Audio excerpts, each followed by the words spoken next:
So new research now links Roundup to more and more illnesses, and not only non-Hodgkin's lymphoma. And so Bayer wants to set up the compensation fund quickly and avoid thousands of usually expensive court cases. But glyphosate has been shown to be linked to autism with cognitive impairment, according to the British Medical Journal in March 2019. And Stephanie Seneff, the MIT scientist who also has a chapter in the book, proposed that glyphosate exposure, let me show you the book, by the way.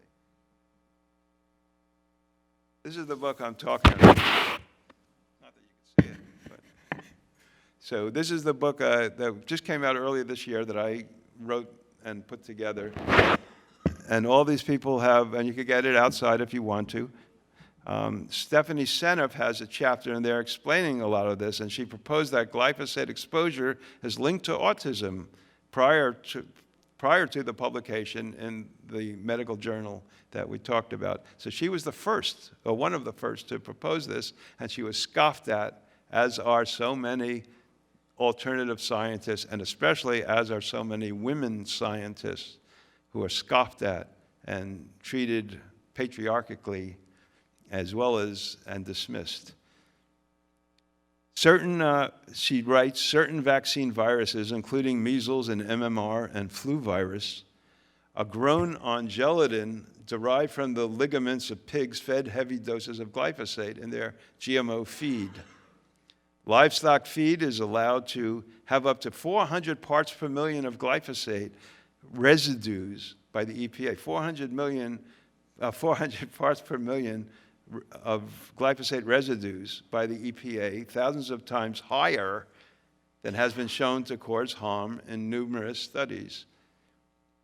Glyphosate is also used as a drying agent. It's called a desiccant and has been found in Quaker Oats, Ben & Jerry's ice cream, and leading orange juice brands.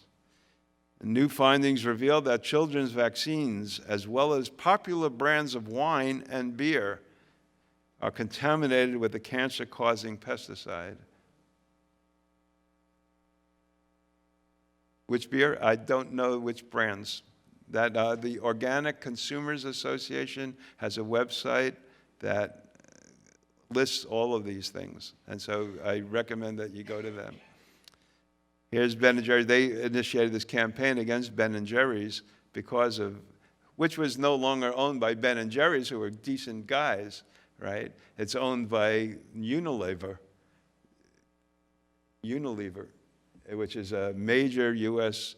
giant corporation that's throughout Latin America and the United States. So Ben & Jerry's is the third, I wrote, the $1.3 billion subsidiary of Unilever. Today's pesticides used for killing weeds and so-called pests have their origins, all pesticides used today have their origins in the nerve gas developed by the Nazis in World War II and also by the British in World War II, and the U.S. to a lesser extent. One thing I learned in my research was something I had never heard of. It was called, in 1917 in the U.S., at the border, there was something called the Bath Riots, B-A-T-H. Who knew? Again, another thing we never heard of. People coming legally from Mexico and going back and forth across the border to work on our crops in the agricultural fields in California and Arizona, and they would go back and forth across the border regularly. They were being sprayed or fumigated with, it turned out to be what later became Zyklon B, which was used by the Nazis in the concentration camps, in the gas chambers. And it started here before it got transformed to these ulterior purposes. And so people finally rebelled, people coming from Mexico finally rebelled against how they were being treated. Sounds familiar. And there was a whole series of riots that went on for a period of time in 1917 that, so check out, just Google Bath riots and it should pop up. You know, you think, why are people leaving their land to begin with? People don't want to leave. I don't want to leave where I live necessarily, although it might be a good idea. But most people don't want to leave their homelands. They do it because they feel forced to, for one reason or another. In Mexico's case, because people are being uprooted from their lands and they can't sustain their own farming, and they can't, and their corn, which all their communities are being based on, is being ravaged by U.S. and other corporations, dumping or trying to dump genetically engineered corn onto the market and selling it at cheaper prices and growing in order to take over their land. So food, as we'll see later, food is not just, all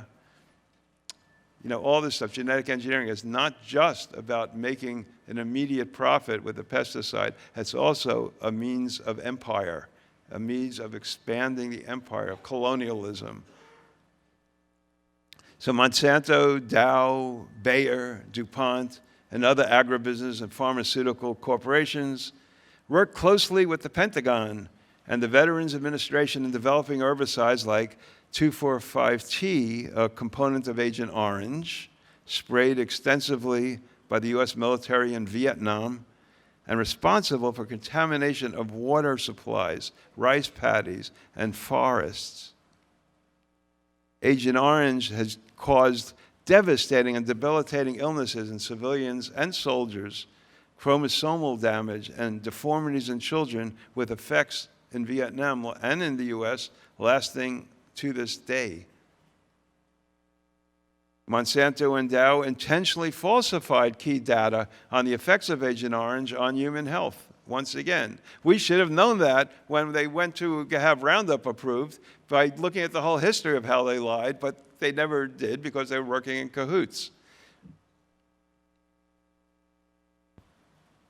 So decades of mass spraying of corn and soy fields with Monsanto's Roundup have poisoned the nation's waters with arsenic, contributing to the skyrocketing rates of many types of cancer across the United States. We could ask, what did Monsanto's corporate officers and U.S. and European government officials, yes, European officials are involved in this as well, even though they try to pretend that they're not when they pose a sort of a faux resistance. Some of it is real, but some of it is being pushed and is not real. And the corporations are trying to fight it, are trying to work with those, not work with, but trying to twist the arms of those officials all over the world to approve of Roundup used in those countries. So what did they know, and when did they know it? Same question we asked in the past during Watergate, right? So here's an artwork by Haydeen Anderson, who's an artist in San Francisco, where you have Humphrey Bogart and Claude Rains there from Casablanca going, "Monsanto stands exposed, Roundup, the usual suspects." Admiral Zumwalt, who is the commander of the U.S. Navy forces in Vietnam, said that Monsanto and Dow's Agent Orange was politically motivated, the way it got approved, to cover up the true effects of dioxin and manipulate public perception. In 2018, Vietnam, not the United States, finally banned the spraying of the herbicides paraquat and 2,4-D. Finally, after 40 years, 50 years.